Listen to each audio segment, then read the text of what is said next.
Congress party విషయానికి వచ్చినట్లయితే sir, అంటే నెక్స్ట్ తరం నాయకుల్ని తయారు చేసుకోవడానికి సంబంధించి కావచ్చు, ఓ, వచ్చే ఒక 20 ఏళ్ళకో 30 ఏళ్ళకో కాంగ్రెస్ పార్టీ ఫ్యూచర్కి సెట్ చేసుకోవడానికి సంబంధించి కావచ్చు, ఎట్లాంటి ప్లాన్స్తో కనపడుతోంది?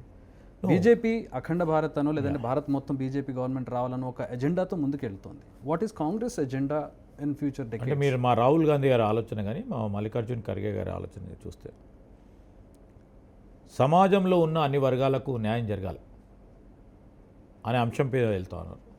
అన్ని వర్గాలు, ప్రధానంగా బలహీన వర్గాలు, బడుగు వర్గాలకు సంబంధించి వారికి ప్రాధాన్యత ఇవ్వాలా అని రాహుల్ గాంధీ గారు స్పష్టంగా కూడా ఈరోజు రేపు రాబోయే కాలంలో కేంద్ర ప్రభుత్వంలో కాంగ్రెస్ పార్టీ ప్రభుత్వం ఏర్పాటైతే జనాభా తగ్గట్టుగా వారి వనరులు ఉండాలి, వారికి హక్కులు ఉండాలి, వారికి అవకాశాలు కల్పించాలని ప్రస్ఫుటంగా చెప్తా ఉన్నారు. ఒక సామాజిక న్యాయం పరంగా ఈరోజు ముందుకెళ్తా ఉన్నాం. కులం పేరు పెట్టో మతం పేరు పెట్టో ముందుకెళ్ళే ఆలోచన లేదు. బీజేపీ ఓ పక్షాన మనం చూస్తూ ఉన్నాం ఏ విధమైన ఒక కార్యాచరణ తీసుకొని ముందుకెళ్తారు. విద్వేషాలను సృష్టించే ప్రయత్నం చేస్తూ పార్టీని బలోపేతం చేయడానికి ప్రయత్నం చేస్తూ ఉంటారు వారు.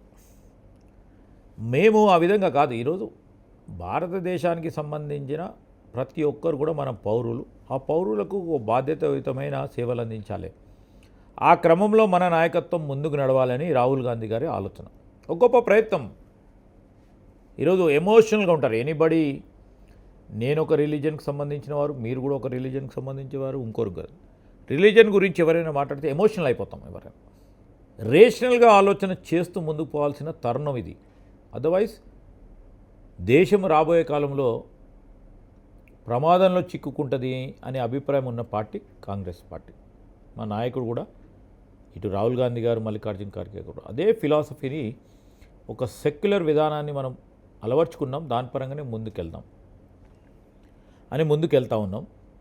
కష్టమైనా కానీ ప్రజలు తప్పకుండా ఆలోచన చేస్తారు.